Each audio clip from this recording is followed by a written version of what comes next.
story has ended, but where a saga ends, a new one shall begin. The King of Fighters XIV marks the beginning of the Shun-Ei Saga, which revolves around a new protagonist with unexplained powers. Yeah, After right? training for years under the tutelage of the renowned master Tang Furu, Shun-Ei, his master Tang, and his best friend Mei Ten-kun enter the newly announced King of Fighters XIV tournament hosted by the self-declared champion Antonov. Many Right. fighters return like Kyo, Iori, K-Dash, and more, while new ones make their debut. And as it became almost a custom, the finals of the tournament brought a new calamity, the being known as Verse. Makes Right, his entrance Verse. and destroys the event venue. Verse is the result of the same time anomaly caused by Ash's sacrifice, and his destruction seemed to have resulted in the return of many fighters that were once gone. But how is Shun-Ei connected to all of this? What is his true power, and why does he share this same energy with another mysterious girl, Isla? All will be revealed in the story mode of the King of Fighters 15. Aw, damn. Now I kind of want to play the KOF 15 arcade mode. And of course the KOF 14 arcade mode. Yeah, but I don't know about KOF 14 arcade mode. Did I do like a playthrough of that? Or let me see. Yeah, but that shit is interesting, right? I feel like I get the gist of... I got the gist of the Ash Crimson saga a little bit more now, because Ash's whole goal was to stop the people from the distant land to be annihilatory fuckheads, just bring like chaos into the form of the world in the world, and just be an arbitrary and just be like a sacrifice so that the rest of the humans could live. Even though he had to be very deceitful for it and very like ambiguous like villain for it, but damn, who knew? He was like, you either like, it's like, what is it? You either die a hero or live long enough to see yourself become the villain. He's kind of like the Itachi Uchiha. God, he's kind of like the Itachi Uchiha of like the KOF verse, because what he's doing is like he did this like atrocious shit, like pinning his own teammates and stealing and like backstabbing Chizuru Kagura and Iori Yagami, right? Setting all these like events so that he alone has to like bear the cross of destroying his ancestors, which is Psyche, and shut him down for good. But because of like the time-space bullshit that happened, because you know that's Psyche's shtick, is that he could stop time, a new enemy appeared, and that was like Verse, and that will lead to like the new era or the new saga, which is Shun-Yi. And Shun-Yi has like literal fucking Jotaro Stando, but in the form of hands, and we don't know what the hell is he or who he is, right? Wondering if there's like a way to find it, right? Shun-Yi Saga, right? Shun-Yi Saga recap. Okay, that's good. I bet we could like find this, right? Here. Okay, we're 15. Okay, this should be good. Who's the guy that did this? The major events that occurred in the fourth saga of KOF, also known as the Shun-Yi Saga, which started with KOF 14. Okay. Alright, that's good. Okay. So we could, like, go with this, right? Why is it only 720p? Oh, Maximilian Dude is doing his, like, boss rage. I kind of want to see that now. Oh, shit. Okay. But anyway, let's see this, like, Shun-Yi recap, right? Shun-Yi, like, story recap. See if it will, like, see if it will, like, do something for us. You know? Anyway. KOF 15 is going to be on the horizon, right? And now starts the new, mark, which started in KOF 14, which is the Shun-Yi Saga, and follows the identity of a boy named Shun-Yi, right? Who is, like what the video said, under the tutelage of Master Tong, who is also the masters of every known King of Fighter prominent character whatsoever, like Terry, Andy, Robert, Ryo. Well, Robert and Ryo are under like, under the Sakazuki head Ryo, and they taught him the Kyokugen Ryu style, right?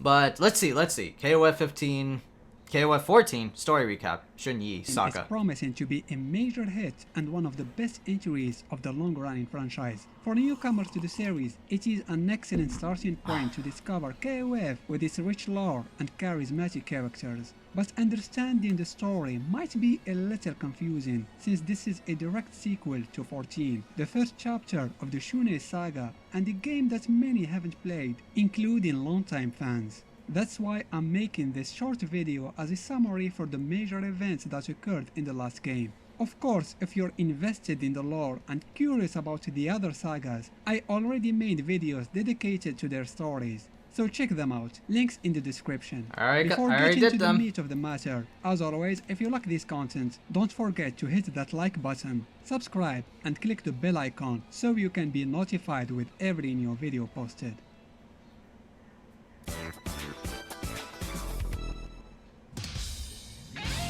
Alright. The story of KOF 14 picks up right. 15. My bad. Sorry. I forgot to go to here, chat room. I forgot to go to here. With its rich lore and charismatic video posted. Okay. Here you go, I got it. There you go, I got it. The story of KOF 14 picks up right after 13's. When Ash Crimson stops his ancestor Psyche from returning to his time, not only he caused their deaths both, he also created an anomaly in the space-time continuity. This anomaly manifested itself as the creature known as Verse. The appearance of Verse didn't go unnoticed, and several key people were aware of its existence. Most notably were the leader of the Kusanagi clan Saishu and the odd legendary martial arts master Tang Furu. Out of nowhere, a self-proclaimed champion emerged. His name is Antonov, a rich Russian businessman who bought the King of Fighters brand and organized a new edition of the... So this is like, yeah, this is like the head of the newest KOF tournament, after what the fuck happened in like KOF 11, 12, and 13 with the Ash Crimson Saga. Now it's Antonov, and Antonov is like... He's kind of like the fucking Mr. Satan of the KOF verse. He's just making like a KOF tournament, and we'll get people rolling and a buzzing, right? Oh, sorry. He made a KOF tournament because of the crowd hype, and now he's just like running the shindig until some other fuckface comes in, right?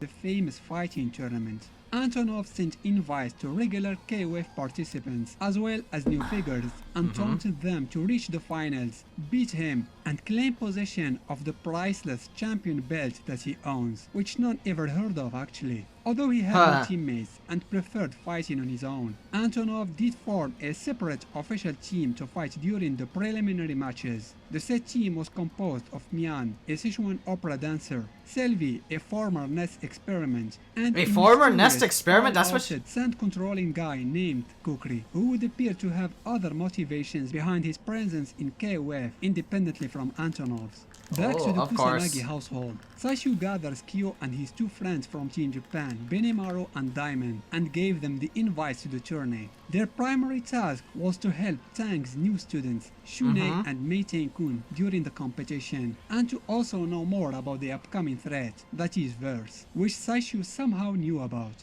The aforementioned Shun-Ei is a peculiar case. He had control over a mysterious power which he doesn't understand its origin. That power takes the shape of two gigantic phantom hands that materialize during his attacks. One of the hands is red and has fire properties, while the other is blue and gives Shun-Ei better air mobility. The bad news are, he doesn't have control over these ghostly hands and is always afraid to hurt people around him. But so... He's kind of like a Jotaro Kujo in some manner or form. Most definitely. Because what Jotaro is at the beginning is that he has this like stand ability that was later passed down to him by the fucking Joestar bloodline because of what Jonathan Joestar had with the ripple and shit like that, and how it manifested in stance. It's like, that's another topic in and of itself. But he has his powers and is too afraid to like show them around or like be close to anyone because of how harmful they could be. So he's like an innocent little like try hard boy. But Jotaro is better, obviously. Oh wait, what the fuck? Oh right, I highlighted that. He doesn't have control over these ghostly hands and is always afraid to hurt people around him. But thanks to Tank's teachings, who raised him since his young age, Shun-Ei became more and more accustomed to the power and more comfortable using them during combat, even though he still doesn't have full control over them. Kyo's all-time rival Iori Yagami could subtly sense the presence of multiple souls, but the one that piqued his interest the most was Orochi's. Wise and mature, his former dead teammates, who are still able to take physical form, reached to him once again and invited him How are they alive again? Curious about that feeling he had, and thinking he would know more if he entered the tournament, he accepted. Oh, probably because time anomaly psyche. Course of action, the crime boss Geese Howard decided to enlist personally to the competition with his shady new butler Hein and loyal bodyguard Billy. Geese had also knowledge about verse thanks to his scrolls of immortality and wanted to see the creature with his own eyes. In a far distant land, Nakururu, the protector of nature, was able to sense the presence of verse from her world. Realizing that it was a great danger for all living things, she traveled through time and space to eliminate it. Wait, of what? Course, the 14th edition of KOF had many other parts eliminated. I like that this guy's giving explanations to characters that have been like dead, you know? Like, I mean, of course, this was like already stated like in the Ash Crimson arc, especially like in 13, that how the fuck are Vice and Mature alive when they were in like the Iori Yagami, when they were in the team Yagami in 13, right? And I think like in 12-ish, but it's probably because of like psyche and like time manipulation horse shit, you know, time travel shit like that, or maybe something of like evil Orochi essence. But how the fuck is Geese alive, right? How the fuck is Geese alive? Geese died. Is he like time travel bullshit? This model of Geese is like now that I have to like remember Geese Howard's look in Geese Howard's trip in 15. Oh man, that's a way better Geese. I hope they keep his like. I hope they give him his like extra costume, right? Where he has like the karate gi down to his like waist and shit like that. But Geese had knowledge about verse thanks to like immortality scrolls that he had.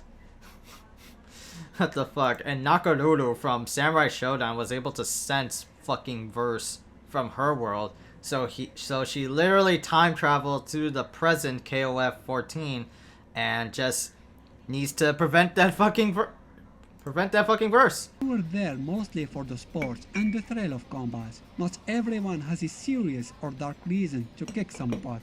Kyo's team managed to reach the finals and face the tournament's host. After he lost the fight, Antonov showed good sportsmanship and admitted his defeat, just as he was going to hand them his champion belt, which they never asked for. Which they never asked for. With an ominous aura, and Verse entered the scene. The creature destroyed the stadium, causing many casualties and badly injuring Antonov. Verse was holding and it was many protecting souls Young Rock. within its body. No one at this point knows how or why many key figure souls from different times and places were trapped by this being. Among these souls were the Heavenly Kings of Orochi, Leona's father Gaidel, Rashujin Mizuki from Samurai Shodown, Rugal Bernstein, Chrysalid, Ash Crimson, and the big baddie of all, Orochi in person.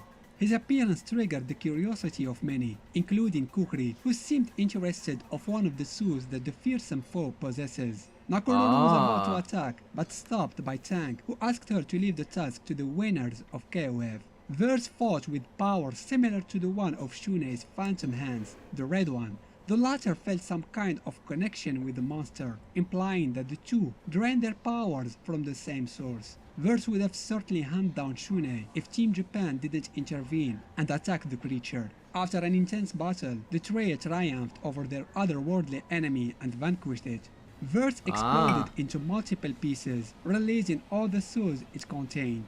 All seemed to settle down, and the spectators breathed a sigh of relief, except of the dozens of people who were most likely killed during except the dozens of people. I like it. They were irrelevant to the story, and they died off screen, so who Cares, right? Happy ending for everyone. Unfortunately, that cannot be said for Antonov. Shortly after the end of the tournament, he faced multiple lawsuits claiming that the whole competition was a setup. After the tragedy that occurred with the apparition of Verse, he was forced to resign from his corporation, losing all his wealth along his title as the first KOF champion. Poor guy.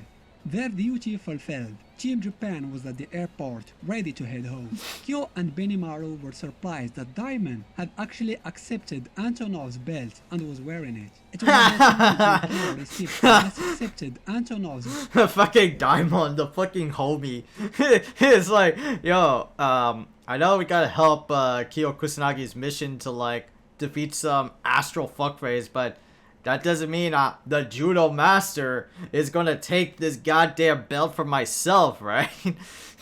he's not gonna like peace out if he takes some like form of glory. belt and was wearing it. It was at that moment when Kyo received a message from Shizuru asking him to meet her in a specific location in Hungary. He knows that things are always serious with her and is most likely related to Orochi, so he went to the designated place without arguing and found Iori already there. The Yagami heir had probably received the same message from Shizuru and separated himself from Vice and Mature, who didn't even try to stop him. The three sacred treasures owners found the soul of Orochi in a bad stage, struggling without a host. It was an easy target, and so, without hesitation, they fulfilled their duty and destroyed it right there. It's very unlikely that we'll see Orochi in KOF 15. Nope. In a different part of the world, Kukri found the recently resurrected Ash Crimson. Elizabeth Blomtorch joined him there, and we discovered that they were working together. Some sort of deal was made between the two, and Kukri had just finished his part. The Ikari warriors received a full report about Verse from Ralph and K-Dash's team. They immediately started searching for the potential resurrected people that were trapped within Verse. However, they could not locate Leona's father. Unbeknownst to them, they were spied on by Geese's men. The Southtown boss was also very interested in Verse and its power. He told Billy that the appearance of the creature was mentioned in the scrolls, but most importantly, its form was incomplete. Geese's true intentions remain unclear though, but knowing him and his power-hungry nature, he probably wants to harness the power of Verse for himself. And finally, as is shown in the last cutscene, a fragment of Verse landed in Australia, hinting that the threat of the mysterious being is far from over. And that's pretty much all there is to KOF 14's story. Of course, I didn't mention the sub-stories for the other teams that aren't really relevant to the main plot, but you can say that you're all caught up. So that possible like crash landing site in like Australia gave kind of birth to Isla, right? Can we say that, chat room? Can we say that kind of gave birth to Isla?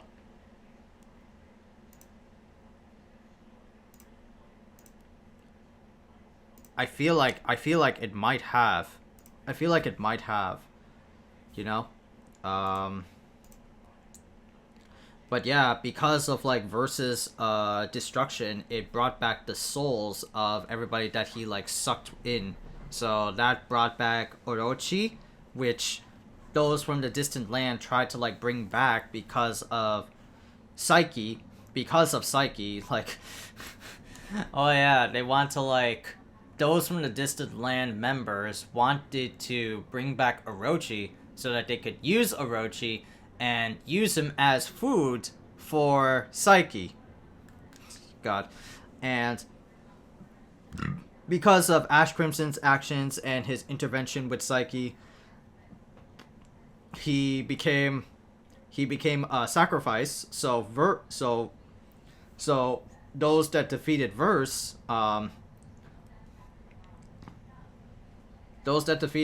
right? Antonov got into like a lawsuit or some shit, right? Yeah. Kyo, Iori, and Chizuru managed to kill off Orochi once and for all, and like in a crippled state.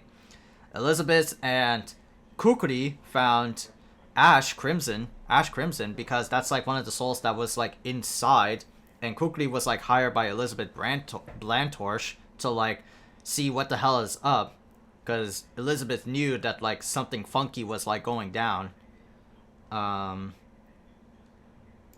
But what I want to know is like, It's from Ralph and oh yeah, there's also Leona's father, which is like Google, or her. I'm just gonna call Leona's real dad Google, and I like this like shot. I like this like picture shot. Yo, K-Dash looking cool, Maxima looking like a big uncle, Ralph right there, Clark over there, Leona just like chilling with computer work, Kula just like feeding Whip some ice cream.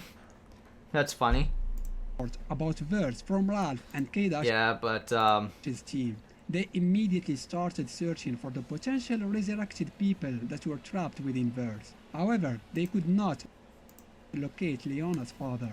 Unbeknownst to them, they were spied on by Geese's men. The Southtown boss was also very interested in Verse and its power. He told Billy that the appearance of the creature was mentioned in the scrolls, but most importantly, its form was incomplete. Geese's true intentions remain unclear though, but knowing him and his power-hungry nature, he probably wants to harness the power of Verse for himself. Of course. And finally, Of course, as right? shown in the last cutscene, a fragment of Verse landed in Australia, hinting that the threat of the mysterious being. Okay. But yeah, I get it. What the hell's up, right? I get it. But anyway, that's like the whole like KOF like lore fractioned down to like what? Almost like 4 hours of streaming of just like me talking and shit. I gotta say it was like pretty fun, just like looking at all like the lore and like understanding how things like work and whatnot, you know.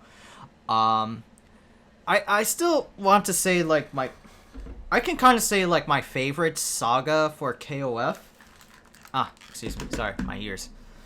I gotta say, my favorite saga for KOF, my favorite saga of them all is, I think the Ash Crimson saga, right? Ash Crimson saga kind of like bears like resemblance of like fucking Naruto-isms. In a way, like, it's kind of like an Itachi Uchiha thing. Or something like that. Oh, no, it's like a Bleach thing. No, yeah, that's better. Like, Ash Crimson is kind of like equivalent to Ichimaru Gin from Bleach. He was like the third captain of whatever. He like played like the bad guy for the longest of time with like ambiguous intentions. But his whole real end game was like get to like the final boss or his predecessor Psyche and kill him. And he succeeded in his mission, whereas Gin didn't. Gin's motivation was that people hired by Sosuke Aizen, the 5th captain, was picking on his crush and best friend, Rangiku, right? Who were born in the fucking shanty-ass shanty towns of the Soul Society, and Gin's whole goal was like to get as close to Aizen as much as he possibly can and like kill the son of a bitch, and that's what happens. And this is very similar to Ash Crimson. Ash Crimson's whole shtick is that well, not really like a fire. I would still call it up to the fire, right? Because there's no way some fucker like lit a fire. Probably it was one of like the those from the distant land or the Hakeshu. Something like that. No, not Hakeshu. Those from the distant land, like an agent of some kind. Burned the fire of the Blantorch family and like killed everybody except for Elizabeth and Ash Crimson, and Ash's whole goal is to kill his predecessor and the bastards that burned the fire and made Elizabeth so stiff, even though they like had a tight kinship. But Ash made it his like resolute duty to complete his goal by whatever means necessary. Betrayal, seediness, and stuff like that. He had to do everything, man. He was like the sole hero. Which, in a way, I kind of like Ash Crimson now, all of a sudden. He's a goofy, quirky fuck, right? By looks, he's so ambiguous.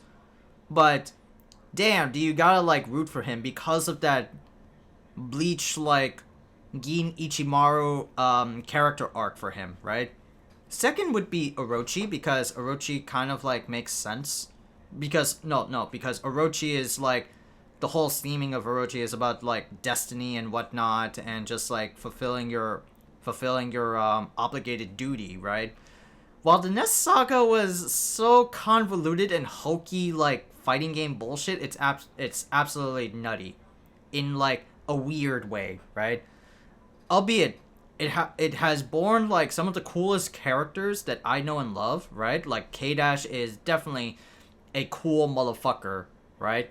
And definitely has, like, some of the more cooler characters, like Kula Diamond and excuse me, Chrysalid, and some of the other characters like Ramon and Seth, Vanessa, all the other characters, right?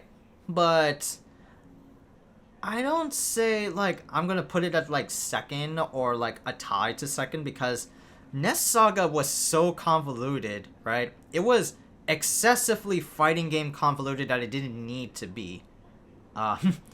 We're gonna hire we're gonna get a satellite by the criminal drug cartel Ness and wipe out the world so that we can become the rulers, or the one man can become a ruler. And then it got escalated hella jank, right? With Ignis being like the god amongst gods and I shall rule over all, and his whole bullshit of just like restoring memory so that he can fight on equal ground, right? But yeah, like I would rate the Ash Crimson Saga as first, then the Orochi Saga, which is, of course, like that's a gimme. It should be like first, but I'm gonna leave it at second because it's like it's kind of whack in a way, but the wackest of one is third place Ness Saga, even though that's kind of like goated, even though it has like good characters that coming out of that arc. But everything about that, like that story, or like from beginning to end, is kind of like convoluted, you know? It's kind of weird in a way. Like so many plot points on top of like plot points, and like memories on top of memories. Once you have like clones and like finding identity, and like some fools are like obstructing like your memories, it becomes like a jangled mess. Or jungled mess. Sorry, jungled mess. Alright, but yeah, like, now I'm kind of like caught up with all of the KOF sagas, and I can't wait even more to play KOF 15, right? Well, we got a little bit of taste with like KOF 14, with like the Shun-Ei Saga, because you know what Shun-Ei is, but you don't know why Shun-Ei is. And after defeating Verse, which is like a fragment of all like the made up souls that it has gathered, it's like, okay, some dudes are like coming back, well, mostly because of like lore, but it's out of like fan request, right? Definitely it's fan request. There's no way that like they're followed by like lore stuff, because fighting game lore again is, I don't want to be hypocritical, right? But fighting game lore is irrelevant, right? In terms of like the grand scheme of like how things work for fighting games, you want to add like characters that bring up the hype, or like bring up the momentum of a fighting game, right? You know, characters that were like long dead but can never come back because canonically and lore wise they're dead. They will never come back. Lo and behold, motherfuckers, right? Like Melina came back in fucking MK11. She was dead in MKX, but now she's back in MK11. Ash Crimson is dead. Why the fuck not? Put him back in. He's a popular character. bring back Geese, bring back bring Rock Howard. Even though timeline doesn't work, but bring back Rock. Bring back like dead characters that didn't make it into like older fighting games into newer ones because fans love the shit out of that.